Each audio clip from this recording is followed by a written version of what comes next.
Intro of myself, yes. My genre is breath, okay? To a point that I will tell you that if I ask you, are you breathing free? Are you breathing free? You ask yourself, am I breathing free? Then chances are you will say that I'm breathing well enough, but I'm not breathing free, probably. There's so much in the mind, there's so much on the plate, you know, there's so much in thoughts. So there's possibly that, no, I'm not breathing free. But the beauty of life is, if you're someone who's breathing free, if you are someone who is breathing free, then you will find everything effortless. Everything effortless. You become that real witness that we talk about. Okay. Now, what are the challenges that are coming in the way of breathing free? Is all that we have created for ourselves, the present situations and the choice of our actions and all that. So, 2, 3 ways I go about this thing. This is the basic session, as you said, because in this session we will be defining things. Because sometimes when I ask people that, okay, you meditate, okay, so can you please define meditation? And mostly they begin with, well, according to me. Well, no, it can't be according to you or according to me. It is what it is. Okay, so this effort we are going to make it over here to see how very earthly, very basically, very simply we are trying to define some things. And let's see if a lot of people say, I've been doing meditation since the last 20 years. Sometimes there are complaints. I'm doing meditations the last 10 years, but I have challenges and I'm still having problems in life and whatever it is. So I just ask them, well, if you've been doing meditation, but has it happened? Has it happened? Meditation is not a doing, it's a happening. And it can happen when we know the right elements of it, when we define things of it right. As simple as that. So I'm going to make that effort today to reach out the definition of yoga, of meditation, of spirituality. I think let's begin from there. So the purpose of this session would be to bring into our perception the words that we use: spiritual, soul, yoga, meditation, and consciousness, time, stillness, all these words we are using, so we'll try to define them. Let's begin with spiritual itself, We've divided the world into 2 parts. One is spiritual and one is material. It's like 2 people. These are material kind of people. They're running around for money and material, this thing and all that stuff. And these are, spiritual people who seem to meditate, go follow rituals, blah, blah, blah, and all that stuff. Okay, 2 parts. Spiritual people are people who have certain way of life. Material people who have a certain way of life. This is the first mistake we do. Spiritual and material are not 2 different things. Okay, they are 2 sides of the same coin, 2 ends of the same thread. Okay, because it is a spirit that becomes matter. Spirit becomes matter. They're not 2 different things. Very simply understood as, where does everything begin from? Anything begins from a thought. Everything begins from a thought. And this thought, if enough intensity is given to it, enough energy is given to it, and enough commitment is given to it, then this thought progresses to manifest. It materializes. Thought materializes. Thought is not something which we know there's a thought. We can't touch a thought. We can't, see a thought, but we are applying the thought, right? So spirit is anything and everything that we know as exists. All those things that we know as exists. Yet we can't see, but we are applying every day, is what in form of spirit. Okay. A thought is not material. You can't touch it, but it is there. You're working on it. Now, when you give enough intensity to it, it materializes. So anything that is material today began with a thought. You and me sitting here today began with a thought that we will meet today. Okay. The table in which this thing was made, the table will be made, began with a thought. The tallest building in the world was made, it began with a thought. Thought first. So there are 4 steps that goes about, First comes the thought. Okay. Now, is there enough spirit in the thought? Is there enough intensity in the thought? Is there enough will in the thought? If there is. Okay. So there's so many numerous thoughts all the time. But we are focusing on a few thoughts. We are giving energy to a few thoughts. The rest wither away. So those thoughts which get that intensity, okay, progress towards clarity. So 4 steps is thought. The second step is clarity. The process, the kriya that we talk about. The process of gaining clarity over the thought.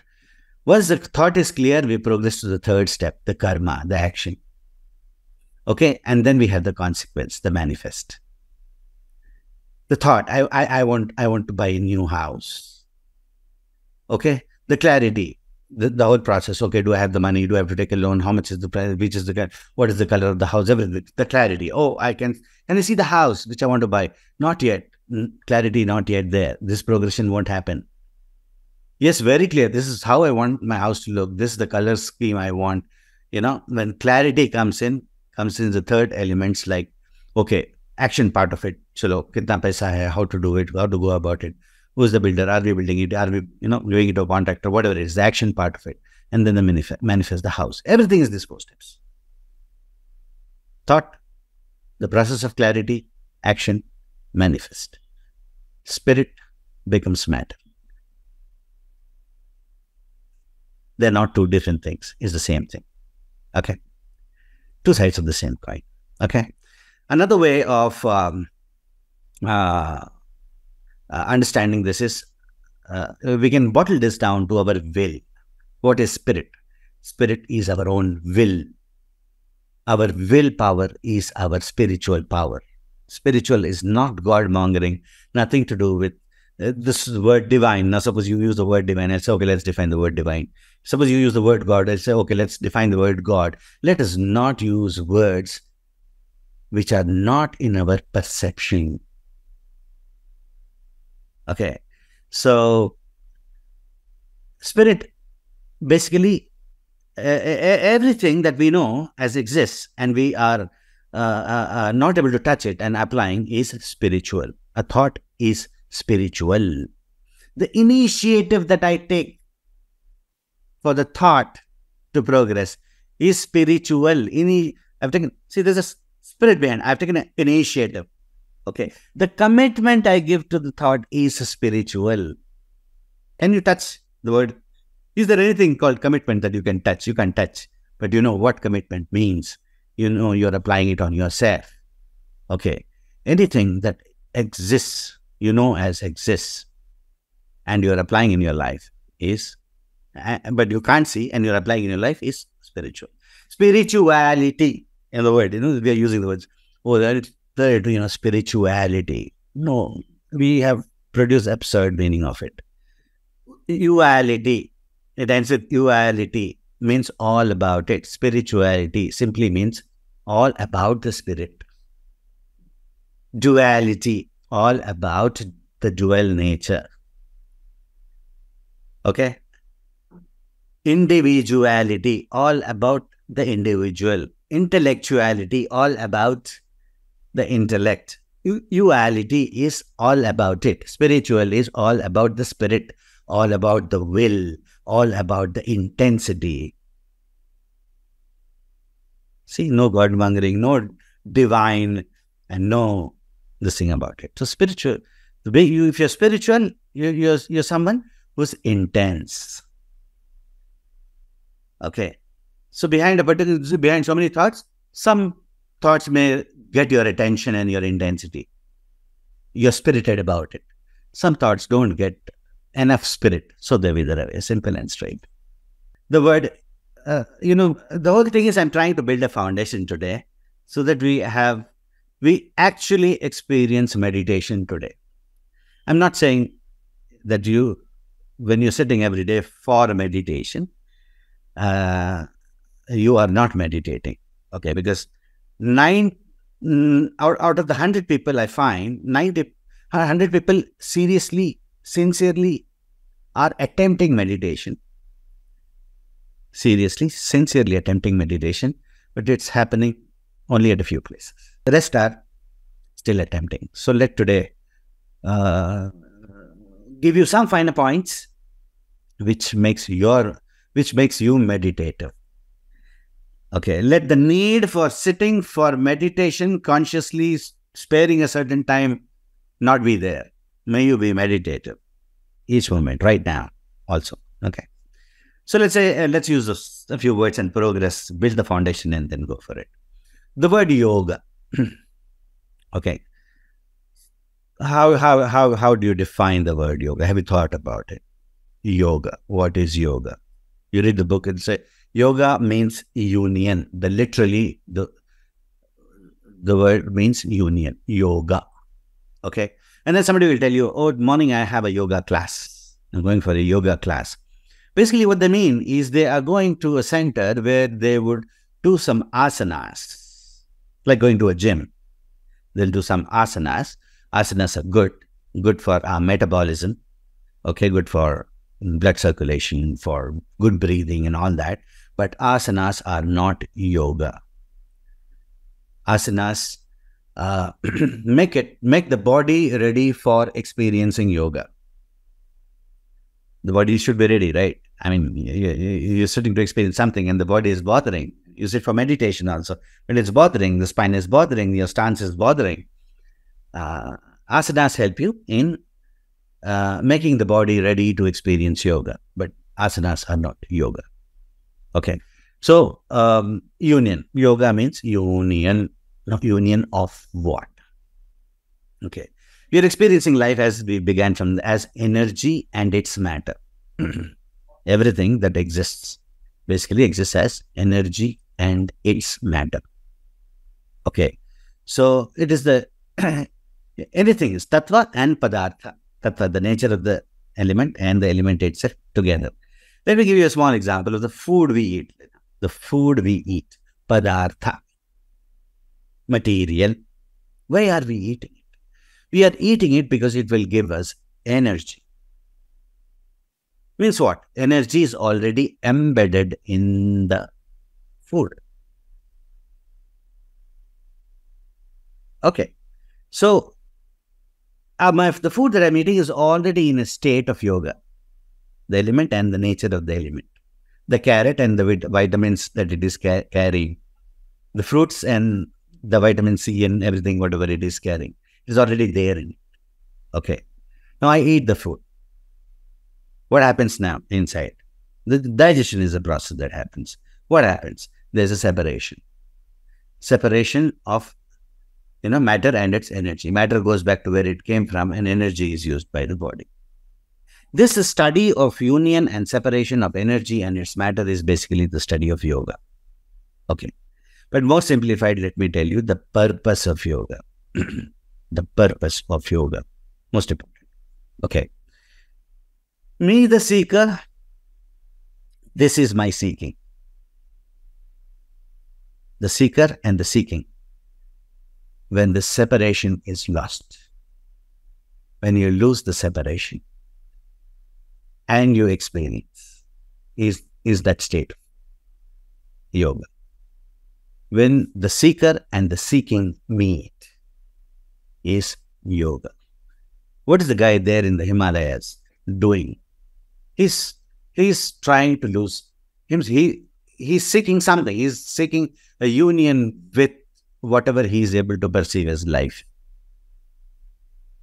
Okay, so yoga is nothing but losing separation with what you seek. Yoga, we also talk about, tattva and padartha, I said, together is, we so much talk about the Shiva and Shakti principle. Okay. Shiva is what it is made up of. Shakti is its expression. Shakti is expression. Okay. So when the expression is out of Shiva, Shiva becomes Shava. Okay. So when the tattva is no longer there with the padartha, the padartha cannot exist. Okay. So yoga is basically fundamentally for our practical reasons and all that. Yoga and yoga experience means this is who you are, this is what you are seeking, and you lose the separation, and then you unify as an experience. That is an experience of yoga. Okay. And then the word, let's come to breath. Let's understand breath. Okay. As I said, everything that exists is already in a state of yoga. The food is in a state of yoga. Your breath is in a state of yoga. Energy and its matter. So what is energy and its matter in this? Matter in your breath is the oxygen, the physical oxygen. You know, it's got an atomic number. It's got atomic volume. It's an atom, right? And energy. Now, here we talk about prana, the life force energy. Okay. Medicine would not recognize life force energy. Psychology, the science part of it, still do not cognize this aspect of it. For them, breath is oxygen in. Okay. But if you look at it, it's all about how our own evolution of understanding began with the spirit, the perception of something invisible. It began with the spirit only, spirituality technically, and then it began to refine a bit, and we developed certain philosophies, and then philosophy gave birth to something like psychology, and psychology again getting divided into so many. This is how this evolution of the whole thing. But top of the order is how it all began: perception of the invisible, perception of the presence, basically, right? So, breath, oxygen, and prana together. Yoga. In. Now, what should happen? Separation, right? So, oxygen mixes with the blood and does the oxidation part of it, and prana travels with the nadis.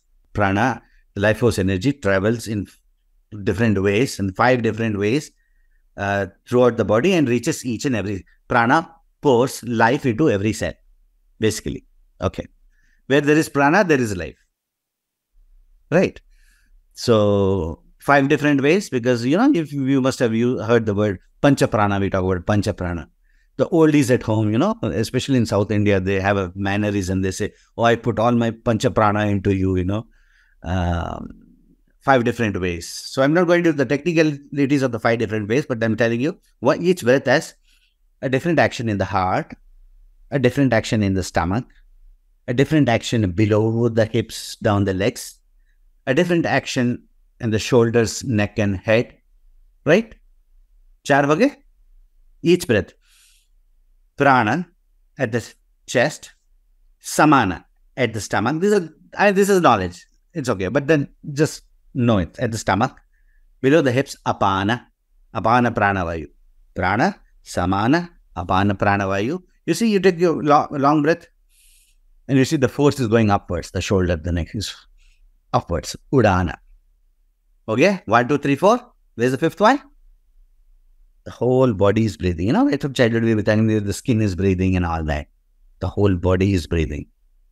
Vyana. We call it the Vyana. Okay. Which can be photographed, which we more know as, what do you call that? Aura. The Vyana is what we call as the aura, which, clearly in photograph, you can even photograph this electromagnetic emission that's happening with this every breath. The Pancha Prana, 5 different ways. The prana from each breath is traveling all through the body. Okay? Now, this is the breath. Prana plus oxygen, right? Together. And then there's a separation part of it. Now, what is prana? This is very interesting. What makes the prana? What is prana? Oh, I read in the book. Oh, yeah. Okay. Now, you heard me. You said, okay. So, there's prana and there's oxygen and that's my breath. Oxygen, I know. What about prana? Oh, prana is life force energy. Okay. What is life force energy? What is it made up of? That's the interesting part to know. Right. So, let me tell you. It's easy to see this. let's take a seed, a sunflower seed. I'm taking a seed. Is there life potential in the seed? The answer is yes. So I put it on my table. Will it sprout? It won't. Okay. There is life potential, but it needs a certain atmosphere. It needs a certain, for the elements, for the life potential to become life. Right? So what I do, I take the seed. A seed is taking a certain space, right? We all take a certain space. I'm taking a certain space right now. You're taking a certain space right now. The seed takes a certain space, basically. Okay. So I take the seed and sow it, say half feet, 1 feet down the ground. I don't dig 20 feet down and put the seed in. Okay. Just little. Porous. The loose surface. It's porous. Air can pass in. Okay. So I put the seed, I earth the seed, I water the seed, the sunlight is available, it's a porous surface, the air is there, and there's a certain space that it is in.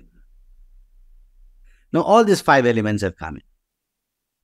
When all these 5 elements come together, now the seed sprouts into a plant and becomes a tree. It is this partnership of the 5 elements. One of the elements is missing and this potential life will never convert into life. All these 5 have to come together. Okay? And this partnership of these 5 elements is what prana is. Prana is the partnership of the 5 elements. Okay? So when you breathe in, all these factors are there when you're talking about life force, energy. And there's always a variation, sometimes, let's say it's 20%, all of them. Okay, sometimes the heat element goes up and then we experience inflammation or acidity or fever and things like that. There's always this juggling that happens.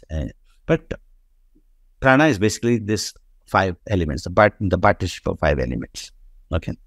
Which is always there in the breath. All right. So each breath again is a communication with life. A communication happened. Another communication happened. If I don't want to know what is the communication, this is not interfering with the flow that is happening. The moment I want to know what that communication is, this has begun to interfere. So let's try to define what meditation is. Since you are conducting this from such a long time and you're the only one I see right now on the video, may I ask you, maybe on behalf of everyone, Sunil, how would you define meditation? Well, meditation is all about staying with the breath, attending to a thoughtless state, be aware of all that is happening, looking through things as they are. Why? Why should I be in awareness, or why should I see things the way they are, or why? Well, by looking at things as they are, we are not judging, we are not getting involved, we are just looking at it in a neutral way, which means we get a clarity of what is happening around. What we see the things as they are. What is spiritual in it? Well, what is spiritual in it? That knowing itself is spirituality. That is what I feel. The knowing of the witnessing of all of these is itself an understanding. And yeah, that's the spirituality. Okay.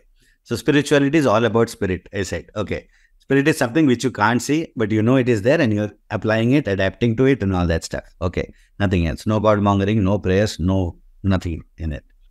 Let's come to meditation. Okay. Question is, why meditation? Okay. Now, As I said, the breath, breath is oxygen and prana. So let's keep oxygen aside because it is doing its job. Okay. Now let's take the prana part of it. Okay. Life force energy comes in, goes out. Comes in, goes out. Now, the moment you have a lot of thoughts, every thought is living on the life support that it is getting. It's every distraction, unless that particular thought is important for you, all other thoughts could be distractions. Okay, there could be a lot of distractions. Right now, we are all talking. Are you there with me? Are you there with me 100%? Or are you largely with me? Are you like 80% with me, but 5% with who will win the match today? 5% with the payment has to come. When will it come tomorrow or not? 3% with what is the dinner tonight? Okay, are you largely with me, or are you, 100% here, totally here? Okay, so being totally here is meditation. Fair enough, but why? Why is very big. The moment you know why about something, you will not let it go from your life again, because if you study for meditation, you're knowing why you're sitting for meditation. What will happen now? What happens when I focus on my breath? All right. So meditation is losing all distractions, because each distraction is living on the life force energy that is coming in, and they are stealing. Every distraction is stealing the potential from the prana. And what you're ending up breathing is largely oxygen and little prana going in. Your relationship with life is not robust because the distraction seems to steal away the potential prana in your breath. If all distractions are taken away, what happens to the breath? Total prana is able to come in. The life force energy is absolutely absorbed into the body. It pours life into each and every cell of our body. It pours life into who we are. It pours life into the priorities. There were 100 thoughts happening, but 3-4 priorities is what is bubbling inside us as life. Okay, so the prana is able to pour life into our priorities. And then we see all our files progressing. Why meditation can be the auto process of everything that you are progressing is because prana is able to pour life into those elements. Each out breath is really linked to life as to who you are this moment. And in breath is bringing its reflection in, total in, no obstruction of the mind. So I would rather say meditation is that time frame. Meditation is that time frame when when your mind is not becoming an interference to the breath that is flowing in. With its thoughts, with its distractions, with its demands, with its desires, with its deadlines. Let nothing exist at that moment. Let pure prana flow in. And who you are will receive all that life. And so everything progresses. Why is it easy? Why is it common sense that meditation is mandatory? Is because all that you are begins to progress. And how? It begins to progress because you're not interfering. Use the mind only for technical purposes. Should I go left? Should I go right?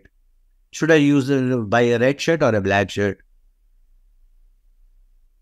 Should I eat this? Should I eat that? Use it for the technical purposes. Okay. However, meditation is allowing life to function. Meditation is allowing life to function without the interference of the mind, so that our priorities is full of life, and so that which is full of life will progress. What can be another word for the word life? Growth. That which is full of life will grow. Right? Focus. You said let us focus on the breath. Okay, let's not focus on some deity, on some figure, on some candle, on something. Let's focus on the breath. Are you able to focus on the breath? Is the mind coming in? Are the thoughts coming in?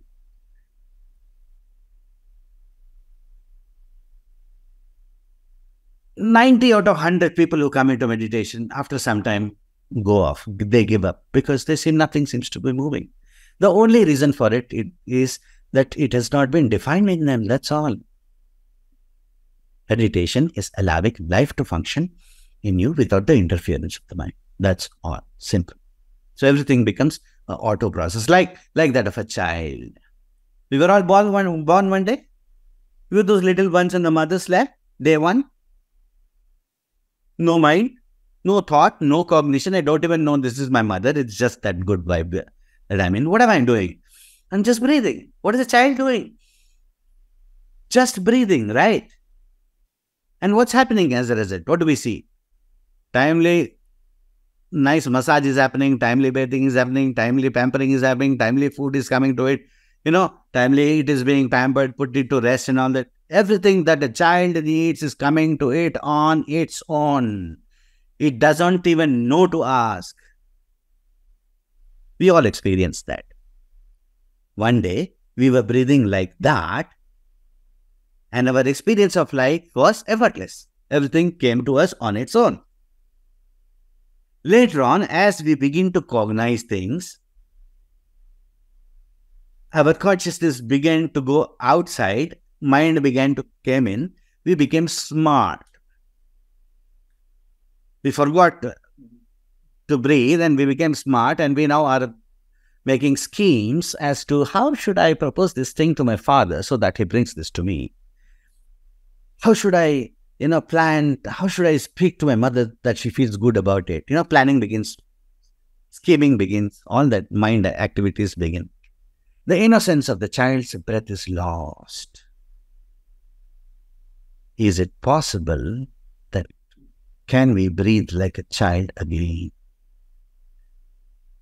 Can I breathe now the way I was breathing when I was that little baby, 1-day-old baby in my mother's lap? Can I breathe like that again? Now that I'm 50-year-old or 60-year-old or 70-year-old or 35-year-old or whatever it is, can I regain that breath? If you can breathe like a child again, you will receive like a child again, effortless and free. Breathing like a child is meditation.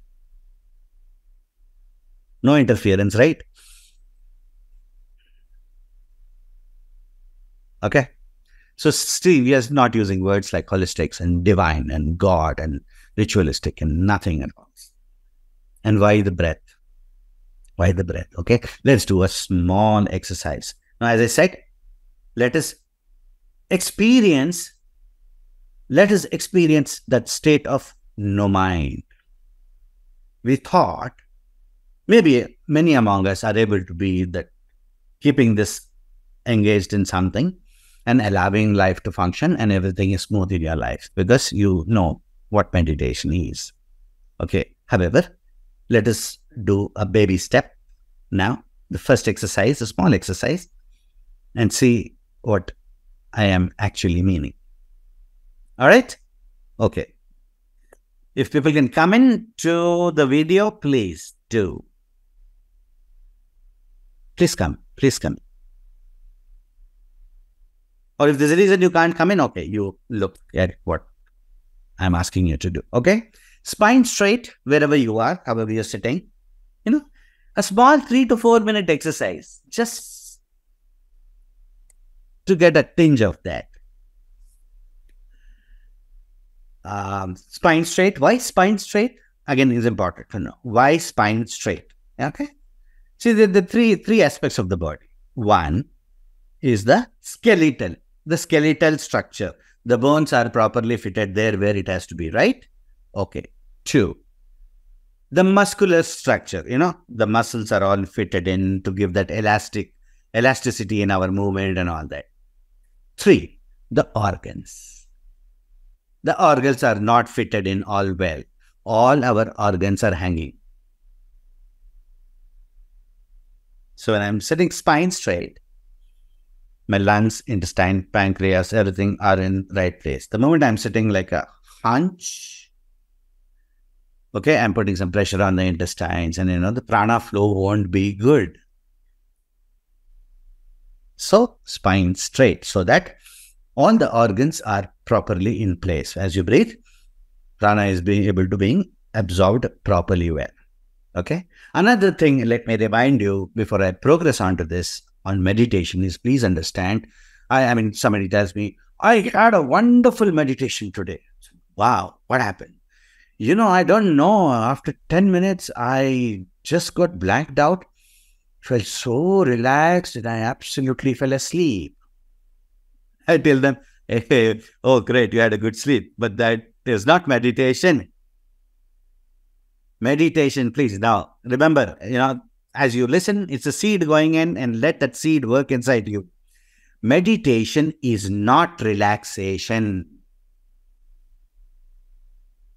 Meditation is the opposite of relaxation. Meditation is awakening. You are absolutely aware where you are sitting, how you are sitting, what is your posture, what are your surroundings, what is your health condition, how is your shoulder position, what is your energy condition, everything. You're absolutely aware of that movement, of that breath. Meditation is awakening, not relaxation. So somebody beside you attempting meditation puts his head down and begins to snore. Please wake him up, pinch him and tell him, boss, this is not meditation. Meditation is the opposite of relaxation. It is awakening. Meditation should not lead you to relaxation. No, it should not even lead you to relaxation. It should lead you to awakening, jagarana. You should be more awake. When you are meditating, you are more awake. All right. Simple approach. I won't call it a technique. Please understand. Techniques don't work. It is the consciousness that works. I will define consciousness also. Okay. But for now, let's do this simple practice. Okay. Chalo. Take your palms. Close your ears completely with not the fingers, with the total palms tightly. And have 12 to 15 breaths. Nice, calm, happy, normal breathing. Deeply and listen to the sound of your breath.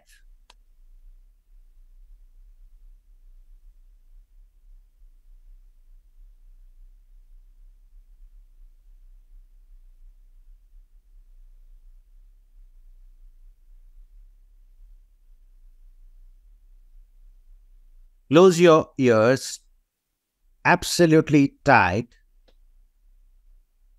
Breathe. And listen to the sound of the flowing breath.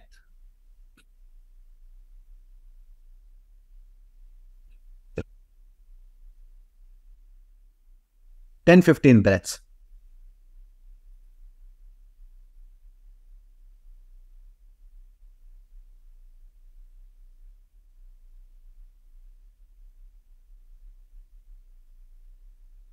If your earplugs are coming in the way, please remove the earplugs for now and close your ears with your palms tightly and listen to the sound of the breath. All right. That should be good.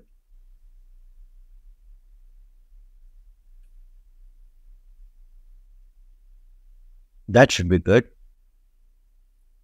Yes, Sunil, have you ever heard the sound of your breath as clearly as this before? No, no, this was the first time, or maybe when I was taking a deep dive into the water. Look, Correct? What is the big rocket science I told you? I just ask you to close your ears and listen to the sound of your breath. The sound, what is breath? Life flowing in you. Life is flowing in us as breath. So what did we just listen? We just heard the sound of life flowing in us. Right? Great. Now, so you just heard the sound of life flowing in you very clearly. Can I call it an experience?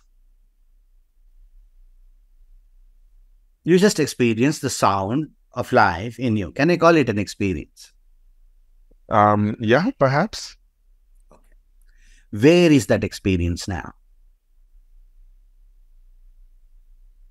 Wherever I'm feeling that breath, maybe into my abdomen, or the sensitivity that I feel there's some blankness, something like that. Okay.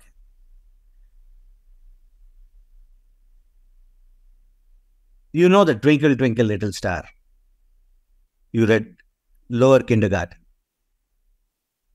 You remember it, right? Where is it now? Yeah, it's in memory. It's in your memory, right? So you just heard the sound of your breath just a minute back. Where is it now? In your memory. Correct. You recollect the sound of the ocean. I mean, you must have been there. You must have walked along the sand, heard the sound of the waves. Where is it? It's in your memory, right?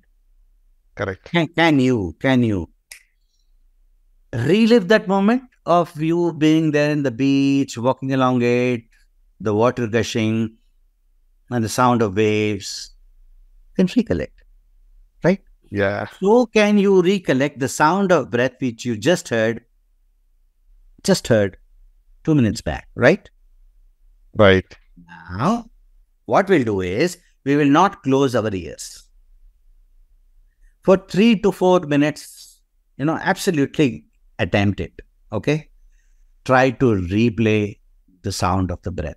Sit down, close your eyes, breathe, and try to recollect how did it sound. Listen to the sound of your breath.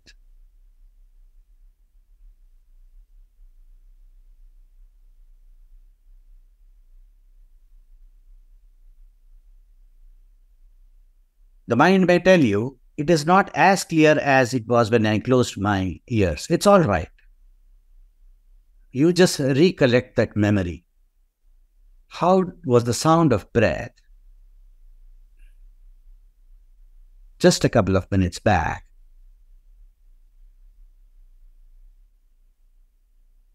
Try to replay that memory completely, intensely.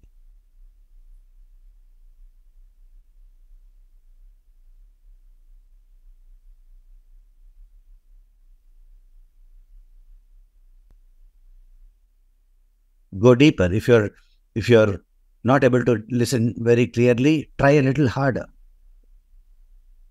Listen to the sound of the breath you just heard 2 minutes back. Try a little more.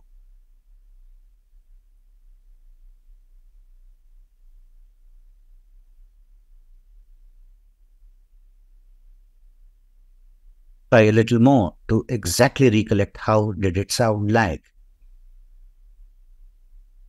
Listen to the sound of your breath.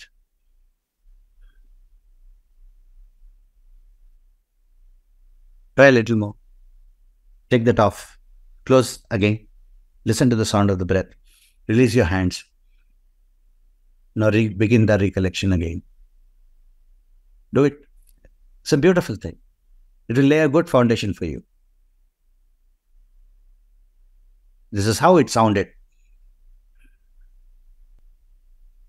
Now release the hand.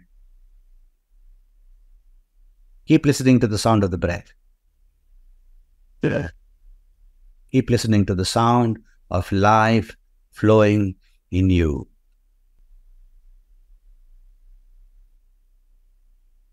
It should be easy for you. You people are meditating from a long time.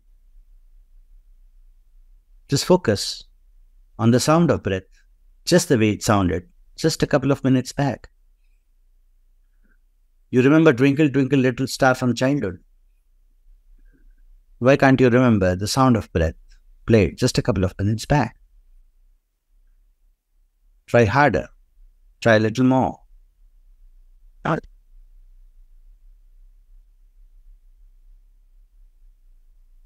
Don't allow the mind to say it is not as clear as before. You just focus on listening to the sound of breath the way it sounds.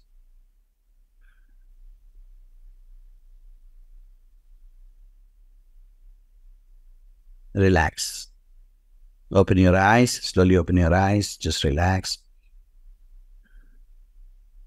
In the bargain of this effort, is it true that every other thought wasn't existing? Honestly, no.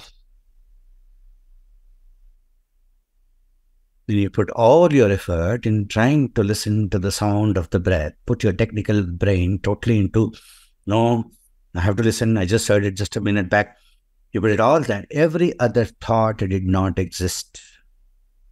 Distractions did not exist. So what happened? The breath coming in found a free way through you. While you were engaged in listening to the sound of the breath, this found a free way through you. It is like it coming in and saying, oh, it is so free. Hey, this guy is not interfering. Come on, let's flow better right now. So the life force energy came in its full potential because distractions were not there. Retain it for 10 minutes and you have done wonders for yourself. The 10 minutes you have allowed life to function freely without the interference of the mind. Allowing life to pour life into every aspect of you, so every aspect of you progresses. If you know a better definition of meditation, please share it with me. This is meditation. You, the ego, should not exist. You, the name. I am Partha, this is my subject, this is what I do, this is my house, these are my children, this is blah blah, this is my house, this is my property, this is my office, this is my salary, every identity, everything identity. When no identity exists, no distraction exists. Don't exist for 10 minutes. Breathe like that, just one child. Listen to the sound of the breath. Now, there's something in it. What is this sound? You're just born. And you recognize nothing. But you're able to listen to the sound of the breath. Allow it. Go in, be there. You're listening to the sound of the breath. You're listening to the sound of life flowing in you. Your whole attention is on life flowing in you. So obviously, life food. You'll be full of life. Okay. So meditation is losing all distraction. Meditation is that time frame when the mind is not interfering with the life flowing in us as a breath. Simple.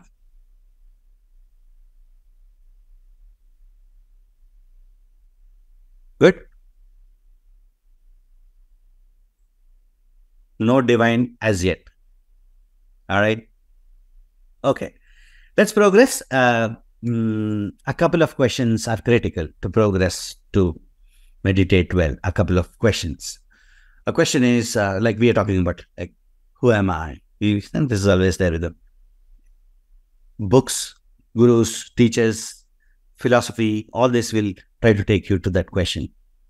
Who am I? Your search with life will also take you to who am I? What is it that truly we are seeking in life? Have you all asked yourself that? What is it that truly you're seeking from life?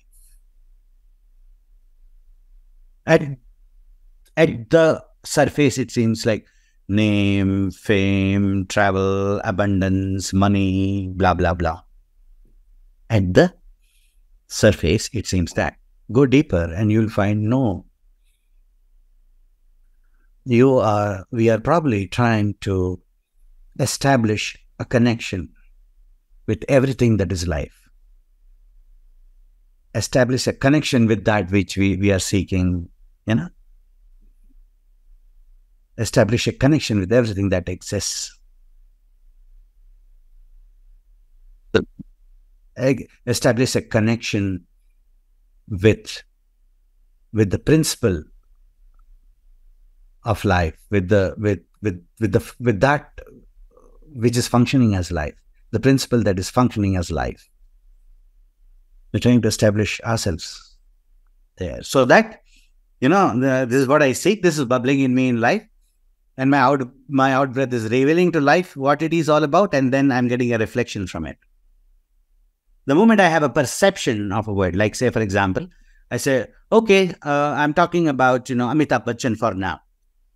The moment I said Amitabh Bachchan, see that face flashed in front of you, right? You didn't imagine, but the moment that word came, it flashed. Oh, Sachin Tendulkar, is retired. The face of Tendulkar flashed. And I tell you a story. Listen to it like a small child. There was a jungle, and then there was a lion which was drinking water. There were some elephants also passing by, and then a camel came. See what happened? You just saw the whole thing. You saw the jungle, you saw the water, you saw the lion drinking water, you saw the camel, you saw the elephant, right? Why? Because you already have a perception of it. You know how a lion looks like, you know how water looks like, you know how drinking looks like, you know how camel looks like, you know how elephant looks like. You already have a perception of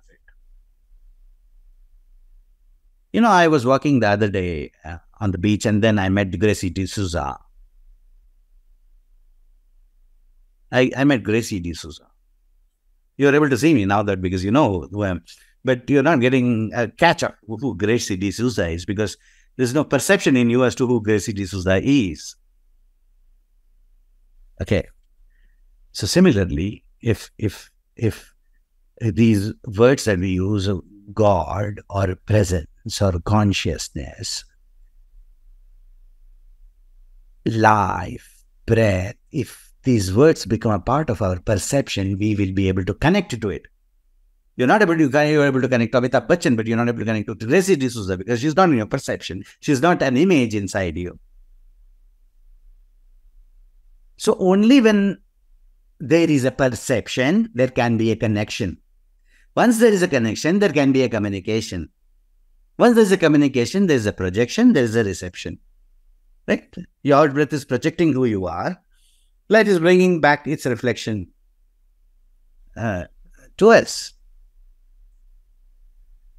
So 3-4 questions which are critical. Who am I? Okay, we can deal with it later. It's a very big question. 2 important questions is, where am I? Where am I? Where are you this moment? Where are you? As I said the last time, are you with me 100%? Are you largely with me, or are you a little scattered here and there? Are you in the maths class where the maths teacher is teaching mathematics? Or are you in the ground watching somebody playing cricket through the window? Maths class is going on. You're watching cricket. Where are you? In the class or in the ground? You are there where your attention is. The body is here. Oxygen is working here. But prana flows the attention. Your whole prana, your whole energy is there at the point of your attention. Where are you? You are there where your attention is. When you know this fundamental, you can become a healer yourself. You have a pain in the body, somewhere in the pain. Go to the pinpoint area of the pain.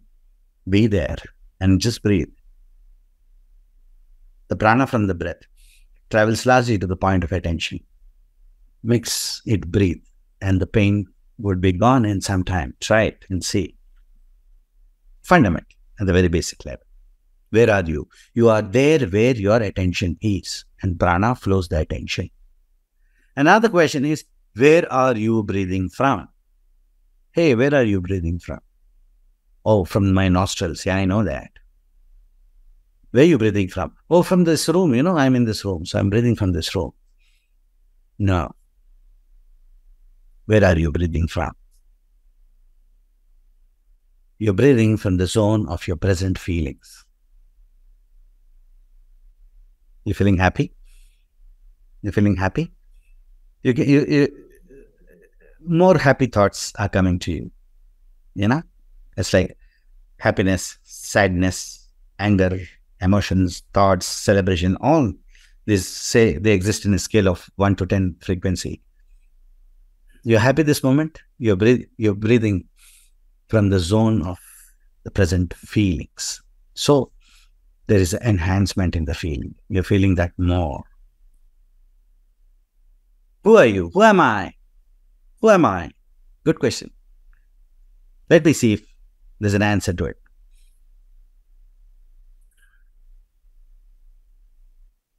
When I walk into a certain space, the difference I create to the space is who I am in that moment. I walk into your house and seeing me, you all feel happy. Happiness is who I am in that moment. Seeing me, you guys get angry.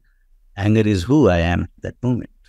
Anyhow, big question. We'll deal later. For now, where am I? I'm there where my attention is. And where am I breathing from? I'm breathing from the zone of this in-breath is coming from the zone of my frequency of my present feelings. So some people will tell you, I'm feeling absolutely depressed, down and out. And somebody tells you, hey, come on, you meditate. No, don't.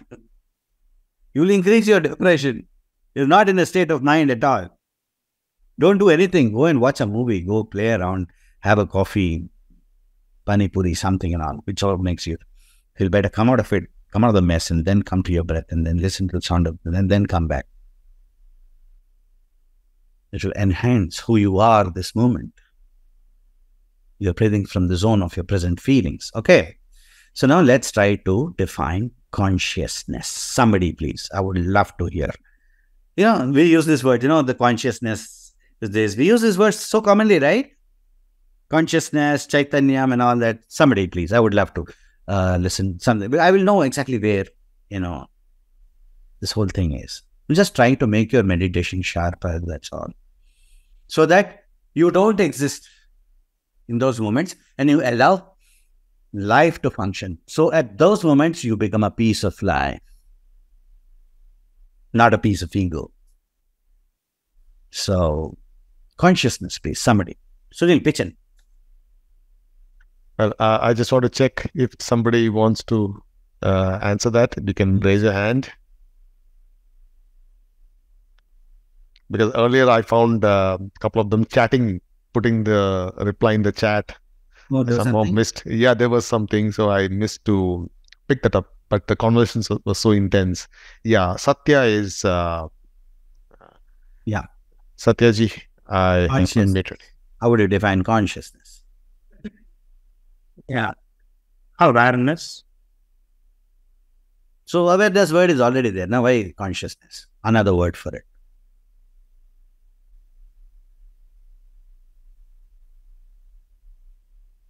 Okay, good word. I mean, pretty good word. Awareness.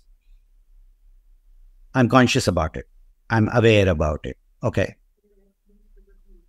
Any other word can come in? Ratnaji, I have unmuted you. Yes. Hello. Thank you. Yeah. Consciousness is that light where during its presence we are able to see whatever we are seeing. Light. So you anchored your consciousness to the light. Yes. Miss Where is the Saraswati, light? sorry. Where is the light? Is it in your imagination? Is it in your conditioned mind? Somebody has conditioned, put this thing in your mind that it is in your, is it your experience? Okay, what good does it do to you if you know the definition of consciousness as light, and when it is there, you are aware of things. You can see things better. Because in the darkness, we cannot see anything. It could be in ignorance, we suffer. But when there is light, we know what is causing suffering. We can remove that. Okay. You're relatively talking. You're relating ignorance to darkness. Yes. Okay. And light to awareness. Yes. Okay. But let us keep all these four factors separate. Let light be light. Let awareness be awareness. Let darkness be darkness. Okay. All right. Let's see if this helps. I'm just trying to release you from anything that is coming through a book, through a guided session, a guided meditation session. Most of the time, okay, is nothing but an act of self-hypnosis. I just said, you need nobody's help for meditation. Put your technical mind into that one thing. Free the breath for having a free flow. That's meditation. But, the moment, somebody comes and gives you a guidance in terms of, okay, close your eyes. Don't do it. I'm telling you. Close your eyes. Now just see a white light. You know what is a white color. You know what is a light. And you begin to see that. And allow that light to come inside you, go into each and every atom of the space and everything that is being told to you, and you're listening, and you are just, allowing that to happen. A self-hypnosis. You're asked to do that and you're doing it. Okay, that's where this light and has come from. Anyways, let's define it today. Maybe your whole idea of light will become much more brighter, Okay. Consciousness. Chaitanyam, which we say, right? I will say it is conscious. You're mindful of your actions. You're absolutely conscious about your... Okay, the noun form of it is consciousness. Okay. The general word. Sorry. But let us have a better way of bringing the word consciousness into our perception today, so that for a lifeline, it's defined inside you. So let me give you some example, see a neem seed, life potential, right? A neem seed will progress to become a neem tree. A mango seed will progress to become a mango tree. A coconut will progress to become coconut. A bitter gourd will become bitter gourd.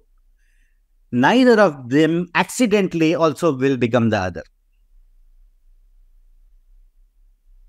Okay? So it is very clearly scripted in the seed as to what it shall become.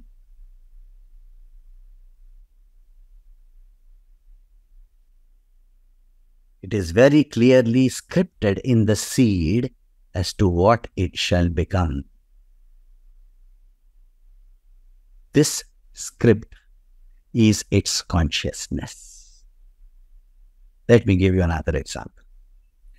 The stem cells. The stem cell of skin will produce skin. The stem cell of liver will produce liver. Right? The role is absolutely clear as to what it will do. Its role is clear. The stem cell of the skin, the role is clear. The stem cell of the liver, the role is clear as to what it shall become. This is, there's a certain intelligence in each and everything that exists. Okay, let me take you a little deeper. The moment we say, see, I'm saying, I am breathing. I am breathing. Another sentence is, I am a witness that the breath is on. One sentence is, I am breathing. Another sentence is, I am a witness that the breath is on. Which seems to be right? Or both are right? Or one is wrong? Which is wrong? Which is right? Both are right. Somebody, please come in.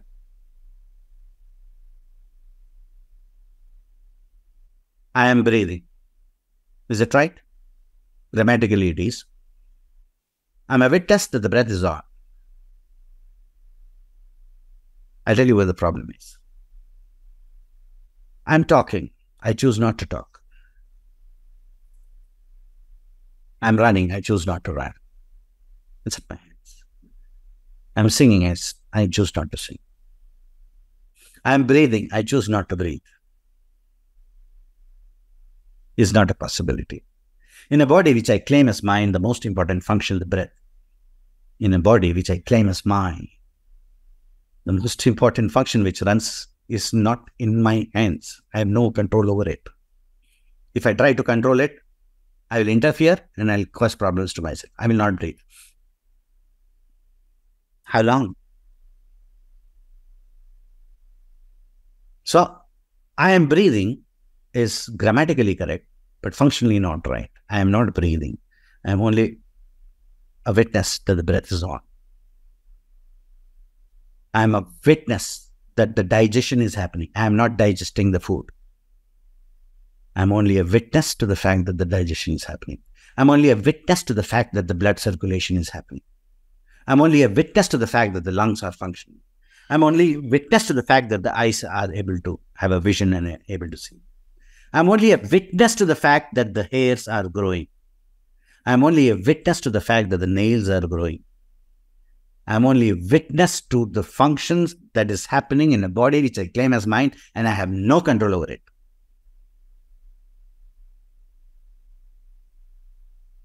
That means every organ in my body is functioning on its own.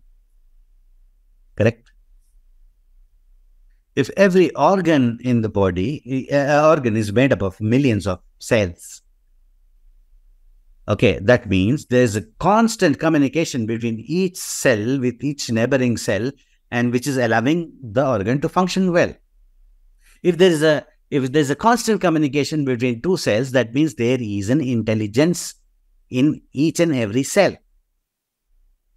Is it my intelligence at work there? No. It is the intelligence of that which created it. That which scripted it. If the intelligence of that which scripted it is there in each and every cell of my body, isn't it the presence of that which scripted it in each and every cell of my body? That which created it. The movie Sholay, you see Amitabh Bachchan and Dharmender. You never see Ramesh Sippy, the director. Isn't Ramesh Sippy the director there in each and every frame of the movie? You can't see him.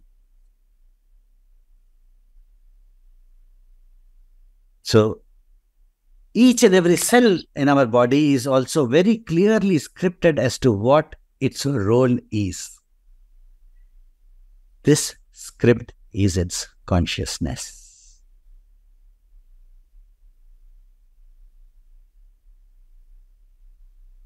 Not complex, right? Simple. Everything that exists, there's a certain intelligence in it which is functioning. The role that it plays. Its nature, the nature of that element. It is its consciousness. The script in it as to what it shall become is the consciousness. Chaitanya. Complex? No. Simple, right? Everything that exists has an intelligence in it. That's the role it plays. It's very clear. Name becomes me. Mango becomes mango. The scripts are different. But in the script is already written as to what it shall become, what its role is. I'm trying to just simplify the many things that have already entered our mind through books, through satsangs, through this and that, which has created a conditioned mind and created a kind of an imagination of something. If you will destroy imagination, then you will be leading yourself to perception. Okay, another word we use very much is the soul. Okay, and then there is a lot of argument around it. Buddha said there is nothing called a soul, or other religions don't understand what soul is all about. And I meet a lot of people who are into meditation, and I ask them, okay, what is the purpose of meditation or something? Why do you meditate? Why do you sit down? And then I get typical answers like, it is for the, unification of Atma and Paramatma. I said, you got me. Now, okay, now define Atma and define Paramatma, please. If you can't define, why are you using those words? If it is not in your perception. Soul, how do I define it? I mean, I don't think it is. Somebody has clearly scripted as to this is what soul means. Have you heard of it? Anything like Satya Garu? Have you heard of this word? Or do you have something in you? Soul means this.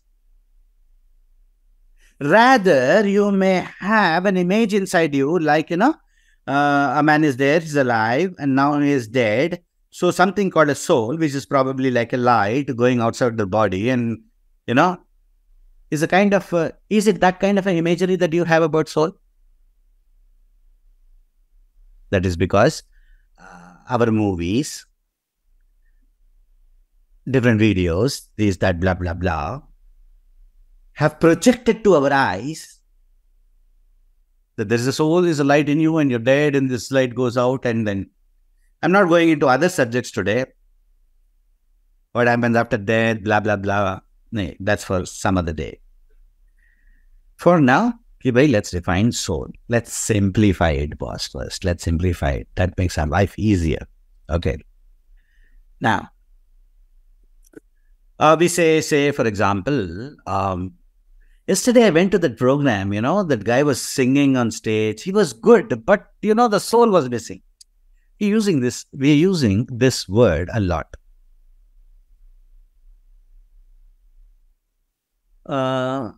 I liked the movie, but, the soul was missing.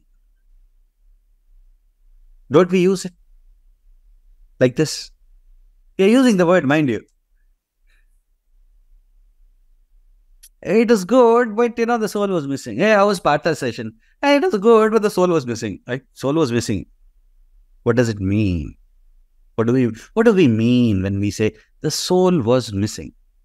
Do we mean it as the purpose was missing? Can I replace the word soul with purpose for some time? He sang well, but the whole purpose of singing, was lost, kind of thing. The movie was good, but what he was trying to convey did not get conveyed. The soul was missing. The purpose was missing. If you have a better word than purpose, I would love to hear that. But it is easy to understand the word soul with the word purpose. If you can replace the word purpose, every time you use soul, you will find it very meaningful. So can I say, the soul is the purpose why something exists. Consciousness is the script in that which exists. Soul is the very purpose why that particular thing is existing. Right from a cell, to a human being, to a particular species, to a race, to the whole world, or whatever it is. So can I say, soul as the purpose?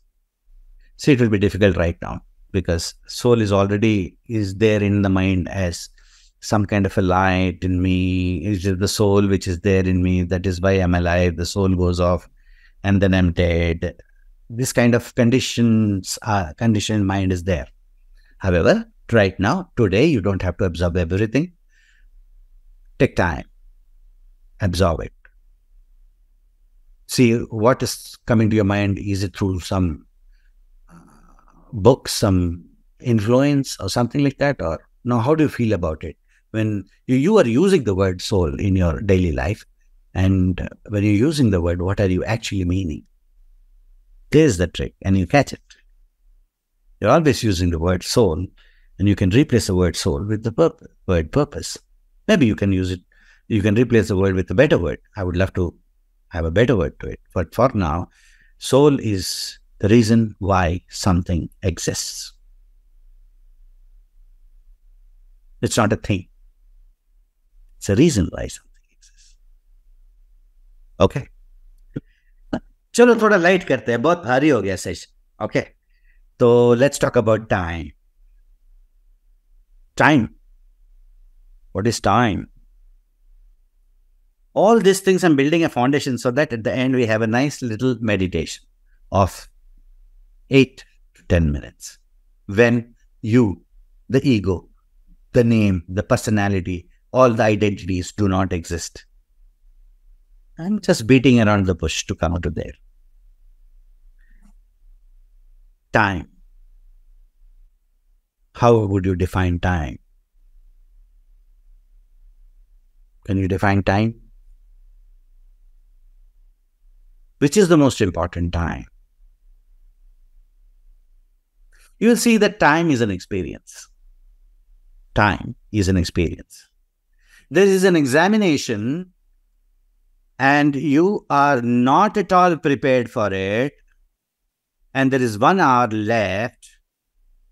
That 1 hour experience would be like as if the 1 hour is over in the next 10 minutes. You're not prepared, and that 1 hour would seem like over in 10 minutes, as if time is running very fast. Or you're holding the cinema ticket, your friend has not yet come, you're waiting for your friend, 1 hour still to go, you're waiting, and it just seems like that 1 hour seems to be so long. But 1 hour is going to be that 60 minutes, that way or this way. The dynamics of the clock is going to remain the same. But our experience of the time is different, as is our preparation for it or our readiness for it or whatever it is. However, time, and people who understand yoga, they also understand that time can be elongated as an experience. Time can be elongated as an experience. You're going to office, right? Okay, in the morning, 20 minutes is the distance. And that day, it's like too many thoughts in you and you want to rush to your office, and you would see that particular day, Indian roads, a cow, a auto wala, a big bus, a procession, old ladies, they'll come in front of you. You are absolutely relaxed and fine. 20 minutes is the time that will take, and you're very happily singing your way through it. You're paving your way through it. 15 minutes, you're in office. Same time, same traffic, same weekend or weekday, something. Time is an experience. Sometimes, when you're rushing, you'll see you're getting slower. When you're relaxed, things are happening faster. It's quite relatable to my meditation also. The more you're still, faster things happen to you. The 100 meters race, Olympic race, final. 8 people on the blocks. Everybody can run 9.5 to 9.6. Who will win on that day? The guy who is at his stillest best will win on that day. The neighboring guy is also good enough, but his mind is on. Oh, today I have to win. I have to win. He also runs as fast as me. But see, the energy is getting dissipated, distraction. The other guy is absolutely still. Doesn't matter to him. Win, lose, nothing. I have to go there. That's it. Absolutely still at the starting blocks. That guy is going to win. So if you are still, things will happen faster in your life. If you rush, things will become slower. This can be an everyday experience, in office, at home, or every day, Anyways, so let me tell you a story. 3-4 minutes. Stories are good, everybody likes to listen to a story. It's about time and it's about how life functions. I'm using the story to reach to you. This is how life functions, boss. Okay.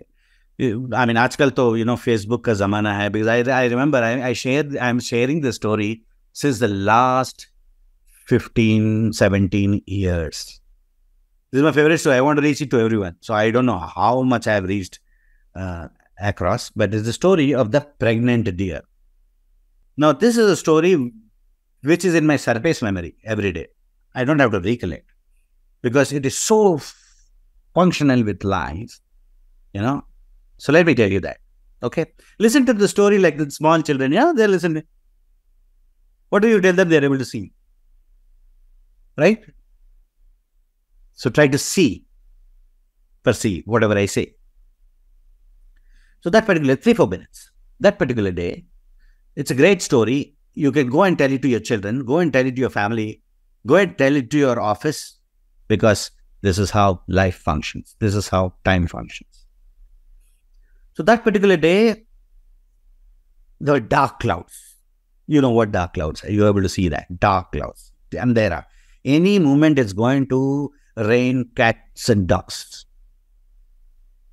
Dark clouds. And there's this deer in the middle of the forest, which is hugely pregnant. It will give birth to its fawn any moment. It knows. But there where it is, there's a lot of stony area around, rough area. So it wants to go to that part of the jungle where it is bushy and where there's a water flowing around it. You're able to see? The deer, the dark clouds. It wants to go to that part of the jungle where there's water and it's bushy, and it begins to walk. It walks those couple of miles. As it gets closer to there where it wants to go, it sees there's some light and smoke around. It wonders, what is this? And then it understands that there where it wanted to go, that area has caught fire. It goes, oh my God, ahead of me is fire. If I go further, the fire will catch me and my baby will die. So I can't go there. Now what do I do? And what it does, it looks at its left. When the deer looks at its left, it sees that there's a lion absolutely waiting for this. As the deer is coming closer and closer, it's absolutely putting its eyes on there and waiting for the deer to come closer. The deer is in shivers. Oh my God. In front of me is fire. Back of me is a rocky terrain. Left of me is a lion. What do I do? And it looks at its right side and it sees that a hunter is ready with a gun pointed at it. It's coming closer, so it's pointed the gun at it. In life, we may have such situations where we feel trapped from all ends. And what do? The mind goes into a futuristic, oh my, what will happen now? The deer went initially into that, what will happen now? Oh my God, my child is going to die even before it is born. Will it be the fire? Will it be the lion? Will it be the hunter? What's in my hands? It's sad, right? Sometimes we are there in life. Absolutely right. We don't know what to do. That's the moment the deer got enlightened. We don't get enlightened by knowing something right. We always get enlightened when a right question pops up in us. And that question popped in it as to what is in my hands, what is not there in my hands. What can I do now? What is there in my hands? And it realized it is helpless. There's nothing it can do. The only thing it can do is just sit down and give birth to the baby, because the baby is almost ready to come out. So it takes a decision. I am not going to think what is going to happen next. The only thing in my hand right now is give birth to the baby without thinking what is going to happen next.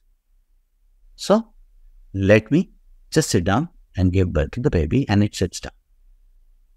What did it do? It was future mongering in fear. Now what did it do? It stopped all these thoughts and it just came back to the now. It said, what can I do now? I can just give birth to the baby. Okay, let me sit down. The deer came back to the now. What happens when you come back to the now? The in-breath comes in. What is in-breath? Life coming in. If life comes in, what should happen? It should further your life. It would grow your life, right? And so, what happens? It breathes in, it's in the now. So what happens? I told you the black clouds, there's a huge thunder and it begins to rain. Because of the thunder, the hunter loses his shot and it hits the lion. The lion falls dead. And it begins to rain so much that the fire is doused. It's raining so heavily that the hunter is not able to see anything at all. And also backs out. The lion is dead, the fire is doused, the hunter backs out, and the deer gives birth to its baby and happily takes it back along. So the soul of the story, the purpose of the story is to reach to you that whenever you are in the now, in this moment, in this breath, life will fill you with potential. It will pour life into who you are. So life is happening to us in the now. It's not in the future. It's not in the past. The past has already built us. We're already a product of the past. There is this whole old theory of karma and all that. Again, some other day, not today. But trust me, you're not carrying any baggage on your back. You're already the product of the past. At this moment, I'm the product of my past. There's no baggage. What I have with me is this moment. I choose to live this moment. The breath will fill me with life. Fill me with life, obviously life will progress. Growth will progress. Evolve will progress. This is the beauty of the story of the pregnant deer. In one moment when it was future bothering, everything seemed lost. And in the very next moment when it came back to this moment, this breath, life came in and cleared its path. So the importance of being in the now. The time, come back to time. Time is this moment. Be in the now. That's what meditation is all about, right? In the now. So that the whole of you is available to life coming in. Let's say one day God is very happy with you. God is very happy with you. And so, aaj main aake isko aashirwad de dunga. I will bless him. I'll give him whatever he wants. And God comes and sees, hey, where is he? 60% is here, but 5% is with what payment will come tomorrow. 5% is whether my flight tickets are booked or not. 5% is what dinner is happening tonight. Fragmented. Where is he? He's only 60% available. Okay. When he's 100% available, I'll come back. 100% available means living in the now, this moment. You come back to the now, life will progress your cause. Life will progress who you are. So meditation in another way, the purpose of meditation is to come back to who you are from who you have become. Are we authentically able to live who we are? This is who I am and this is the way I choose things? No. The moment I want to, if I choose it like that, that person will not like. If I choose it this way, this person will not like. Okay, let me choose in a way that everybody likes. But see, it may not be the way that I would like to do it.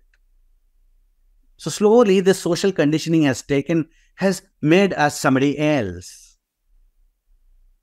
These moments of non-distractions, this moment of breathing free, these moments of being with yourself, allowing life to function, brings us back to who we truly are from who we have become. And this is the best zone from where we can operate with life. From who you are and not from who you have become. So once there's no distraction, I'm falling silent.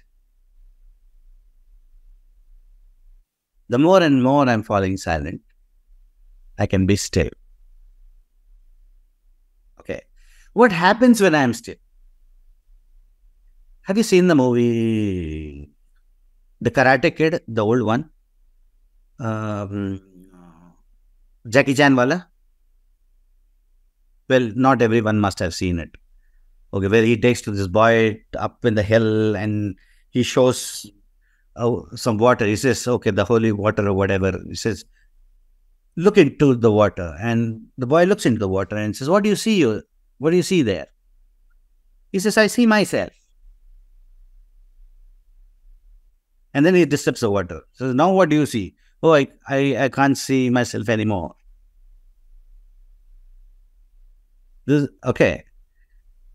Please understand, when you are still, like the water, when we are still, rather, in any moment, when we are still, we become like a mirror.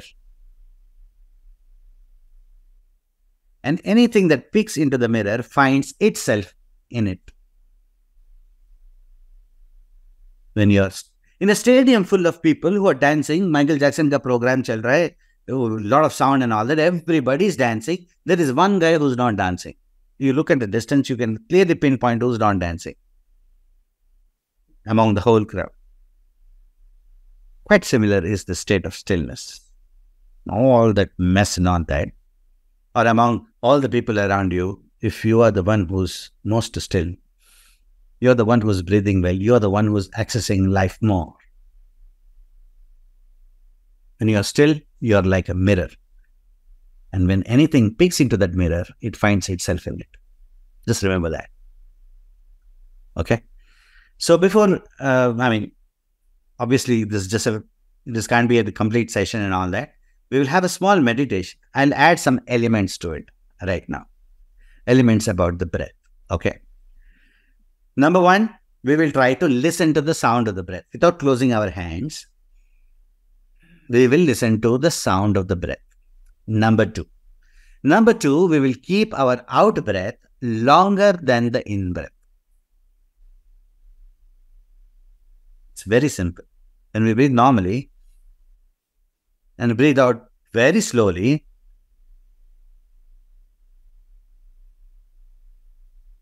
it will have a very calming, cooling down effect in you. You will begin to settle down. When the out breath is long and nice, you will be settling down. See, the opposite of this is also true. Isn't it that we are breathing differently when we are having different emotions? When you are angry, you are breathing like.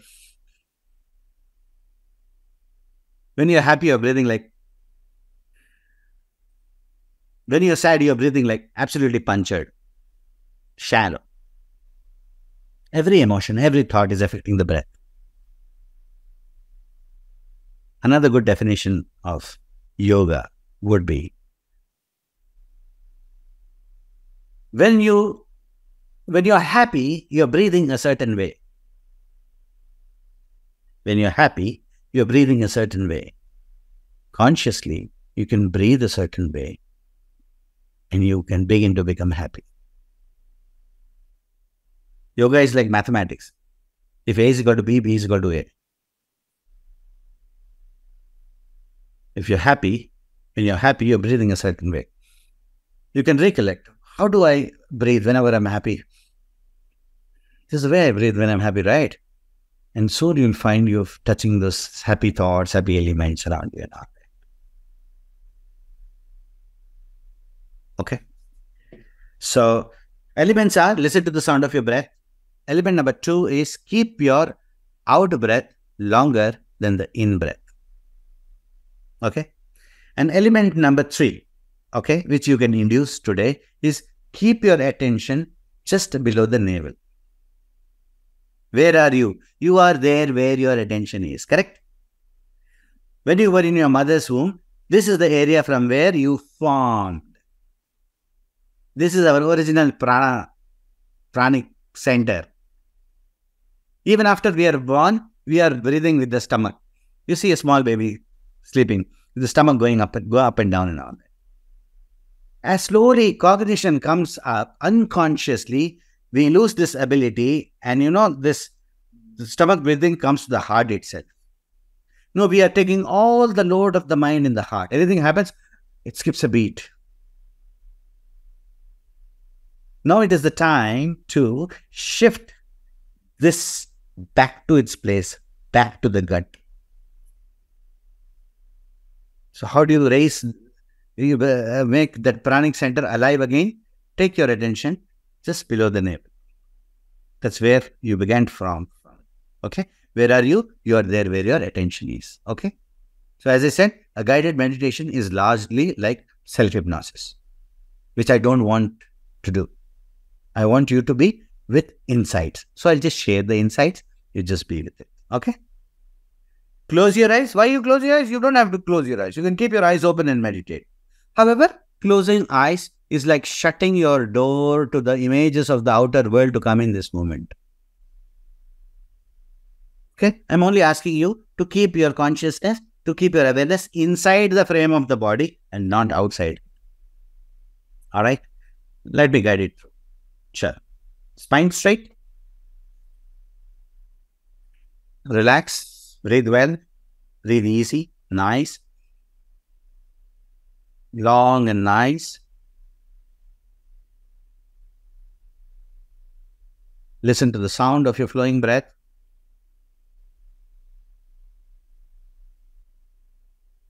I will tell you once it is 5 minutes. So you don't worry about the time.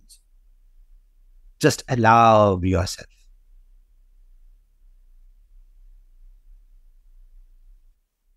Breathe normally. Listen to the sound of your flowing breath.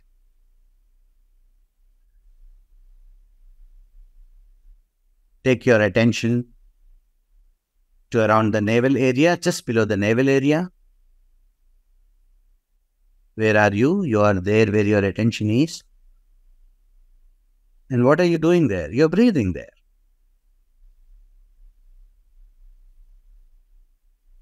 And keep your out breath longer. Breathe in normally. Breathe out. Slowly, nicely, relaxed. Attention below the navel. Out breath longer than the in breath. Listen to the sound of the breath. Just involve yourself totally in these three things.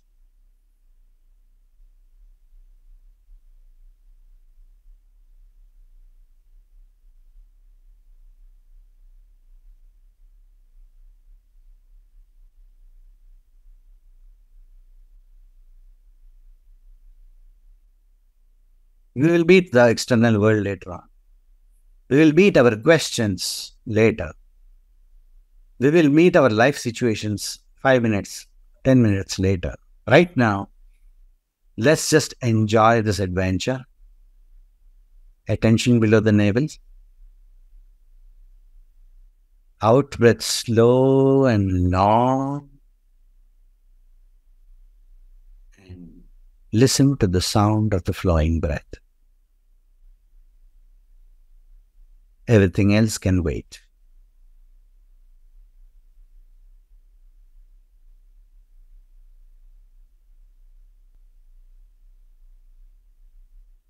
Listen to the sound of the breath. Keep your out breath long and nice and smooth. Attention below the navel. You are there where your attention is.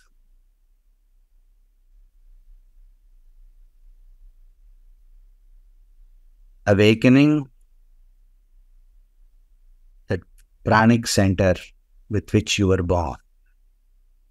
Breathing with the stomach. Breathing at the gut. Releasing the heart. from taking the pressure of the mind, reviving the pranic center just below the navel.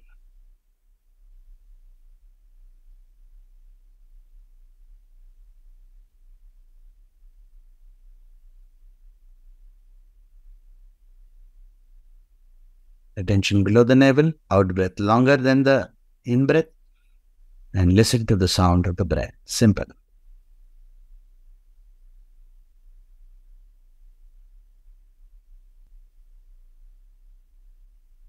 This is an approach to meditation. This is not a technique. Techniques don't work.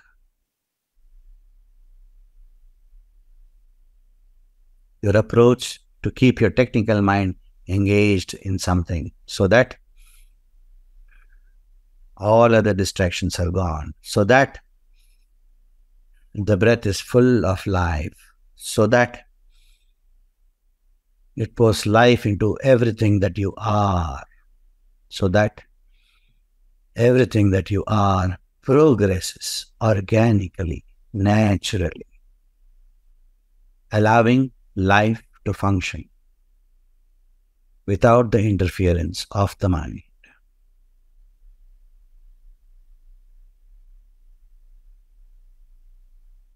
Attention below the navel. Out breath long and slow and relaxed and nice. Listening to the sound of the breath.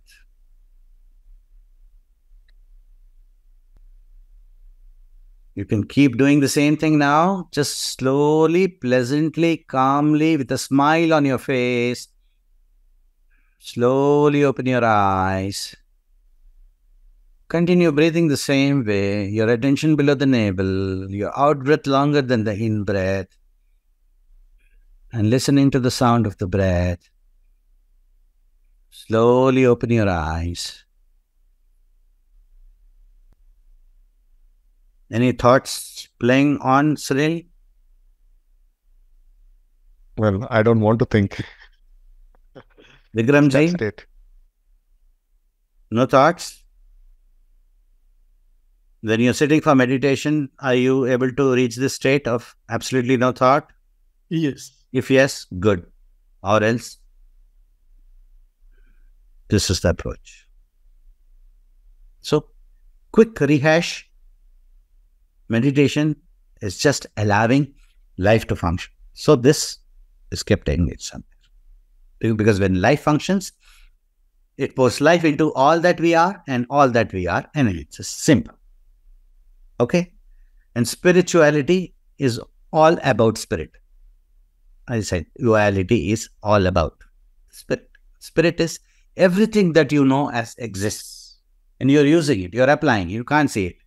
Okay, that's all. Don't attach it to some God, these, that, divine, blah, blah, blah.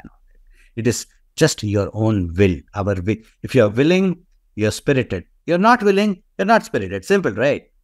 Our own willpower is our spiritual power, nothing else. Okay. And what else? Consciousness is the script that is functioning in anything and everything that exists. Yoga, the purpose. I am the seeker.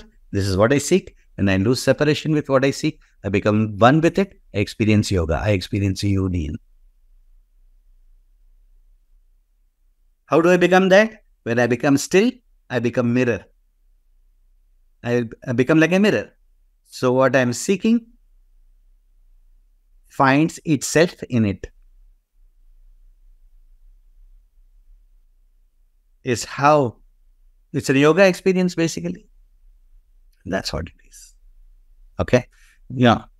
There's an ocean. I was writing about the ocean in the morning. I wanted to share with you, Sunil, that, breath is like an ocean. And the whole ocean is there in that single drop. The consciousness of the whole ocean is also there in the single drop. If you know the drop, you know the ocean.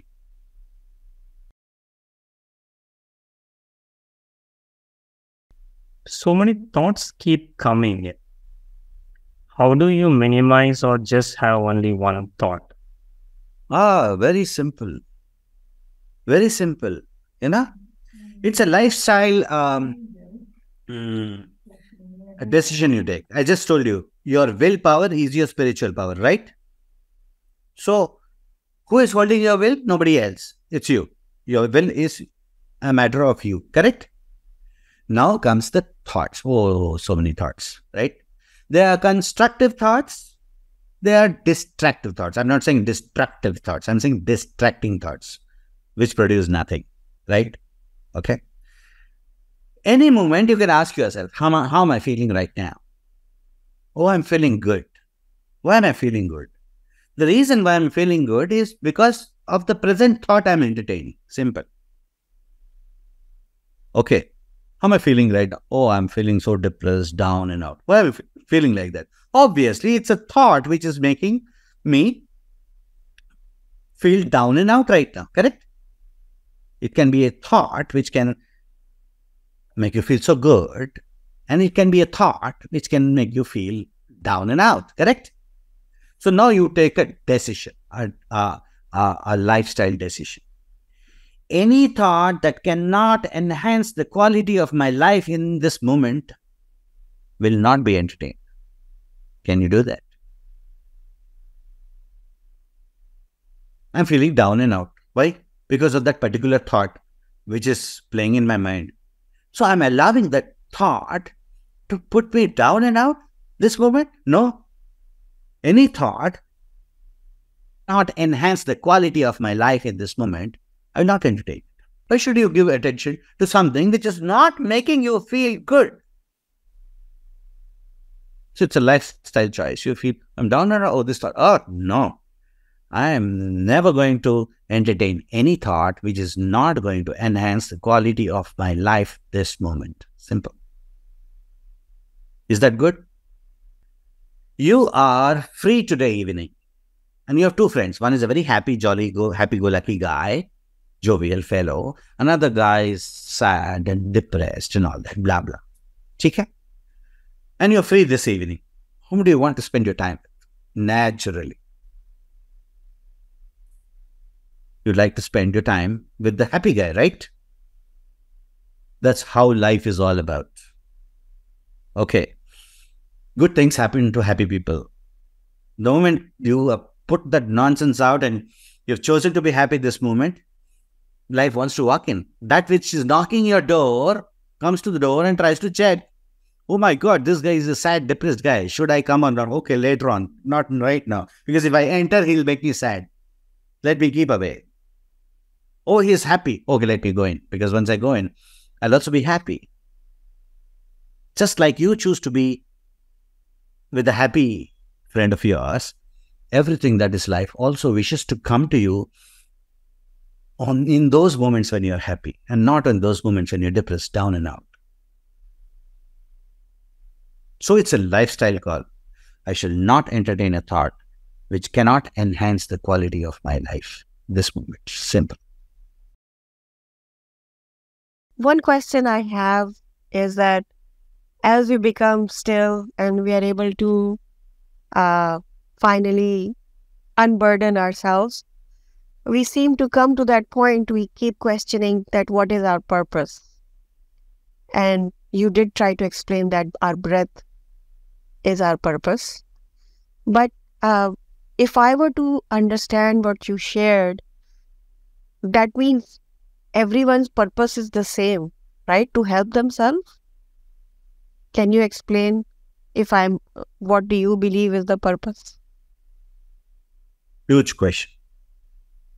However, it's this idea has been implanted into us that you have a purpose of life. There's a purpose to life. How about saying it that, we don't have a purpose in life. We are life's purpose. Okay. We find where you find your soul in your skill or in your doing or something is where you find it purposeful.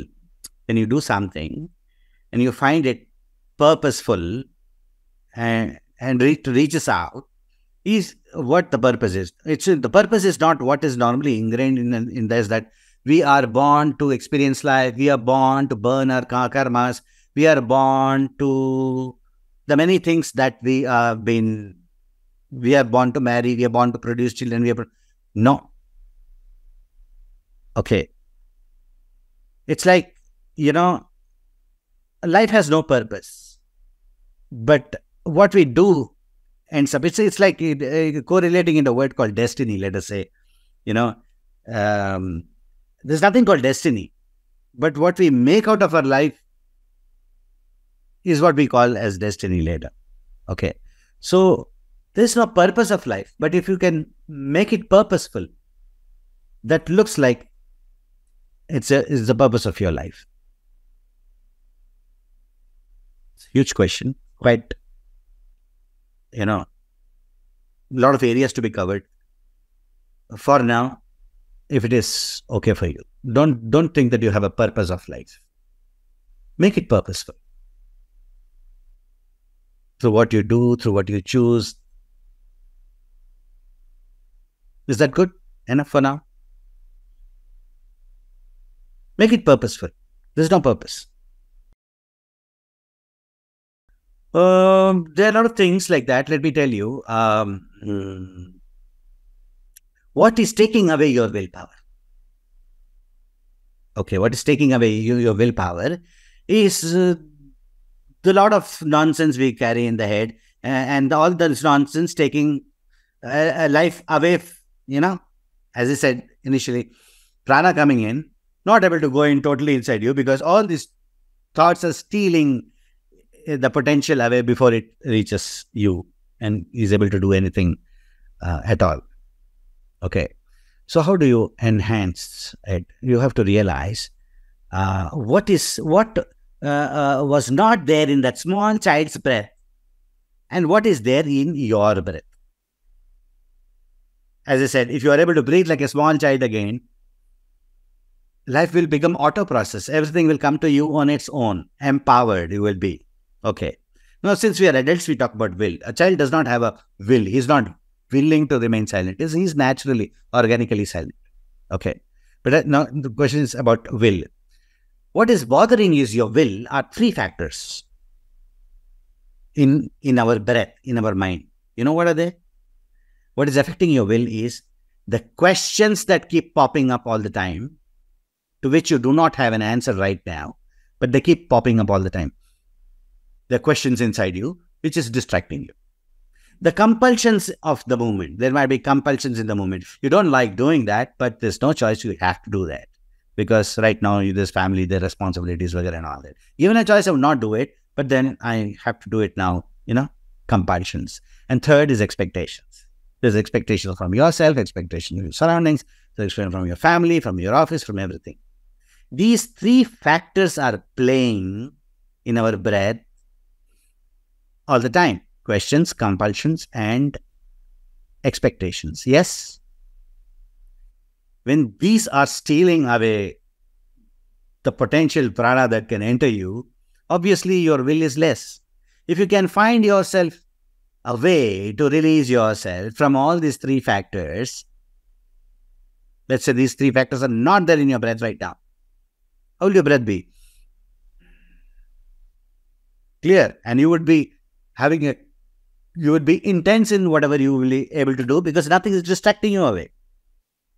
Now, how do you come out of these three things? Obviously, it's a big question. There's a process.